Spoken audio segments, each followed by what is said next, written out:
Hello and welcome to the To Harvest or Not to Harvest Bins weekly update. And it looks like we are going to start our horizontal migration in preparation for harvesting this particular bin. You can see that the bedding is very well worked over. Very little is left that looks like dry paper. All the food, of course, is gone.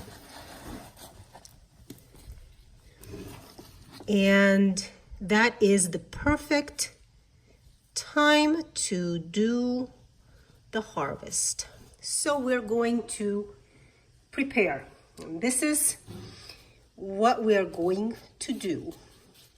I'm sure those of you who have been with me for a while know that in these particular bins, I absolutely love doing the horizontal migration method. I find that it works beautifully. The worms are not stressed out, and it really takes no effort on my part and very little time.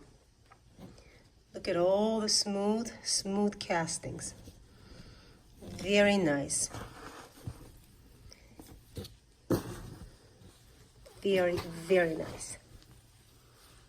Okay, so what we're going to do is we're going to move the material, pile it up to one side, and feed the opposite side of the bin, letting the worms migrate to the food, leaving us only with these beautiful dark castings. Lots of babies. Oh gosh, tons and tons of babies. Okay, so let's see if I can do this.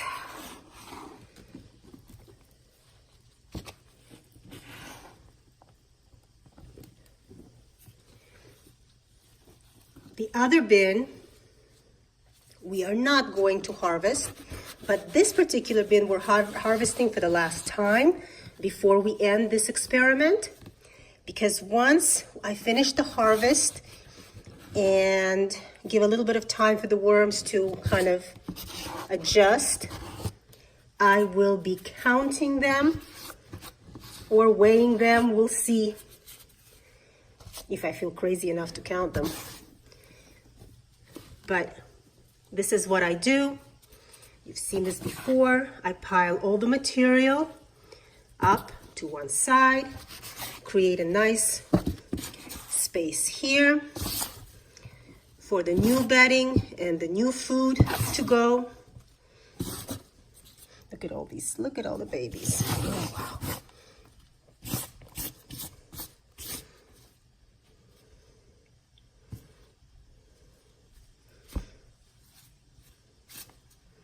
Okay, nice and clean. And I measured out some dry bedding so that we get the same in both bins.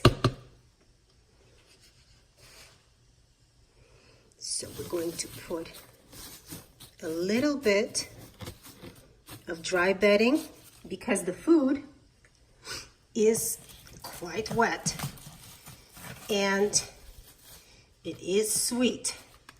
I always entice the worms with lots of sugar. So this is cantaloupe and strawberries. And they are going to love it. Love it, love it, love it. Because they have no food left over here, they will definitely hurry over to this side. Now I have a little scoop of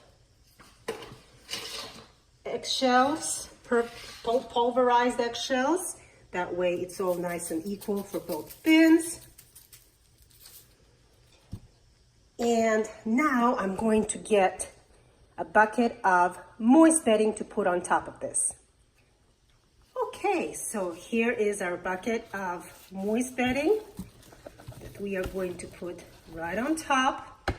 I want to make sure that it's available for the worms right away. They will not move into a dry area.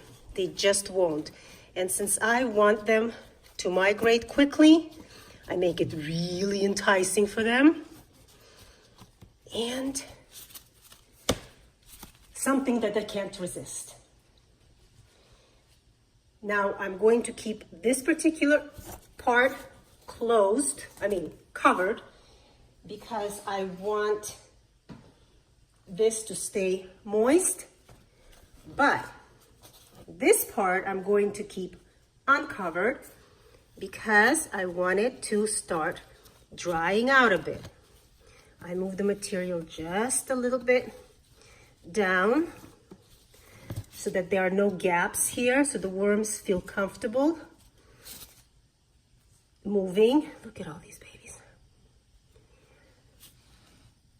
And of course we have cocoons here. Let's not forget the cocoons. Get off my gloves.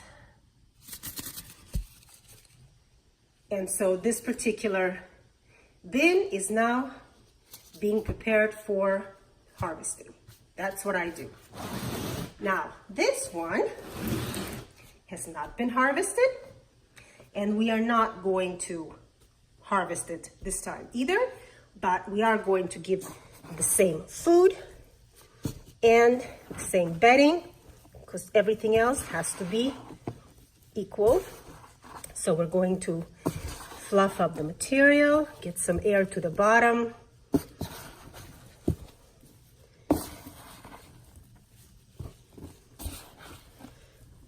Oh yeah, this is some ready stuff, I tell you. Ready stuff.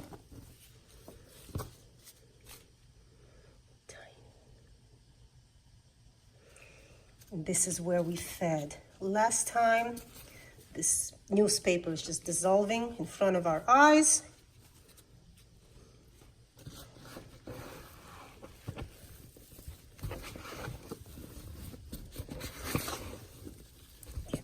Air in here, get some air to the bottom.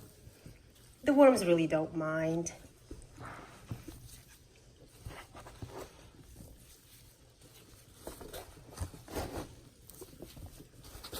Okay. Everything's tousled all around.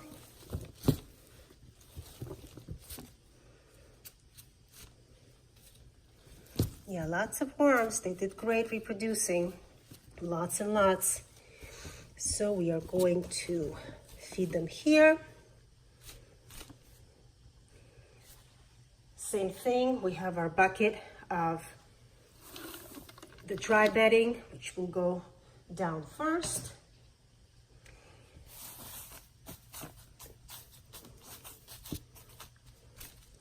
And then we have our food also weighed out, so it's all equal.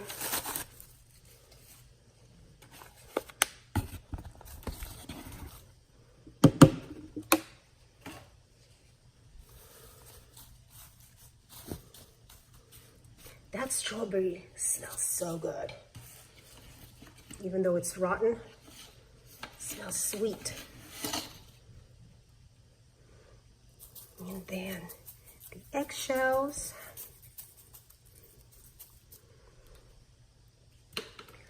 And now let's go get the moist bedding. Okay, so here's our moist bedding to cover this. Now, typically, when the material in the bin feels like this, I would not add moist bedding. But since this is an experiment to see which bin has the greater population, the harvested bin or not, the non-harvested bin, we have to do everything else exactly the same. So that's what we're going to do, except we're not going to harvest. That's the only difference. But I really do have to keep it all the same in every other respect. So we'll just mark that area. And these guys are all fed up as well. Or should I say they're all fed up with me messing with them? But I'm just looking forward to seeing which bin has the greater amount of worms. Thanks for joining me, and see you next week.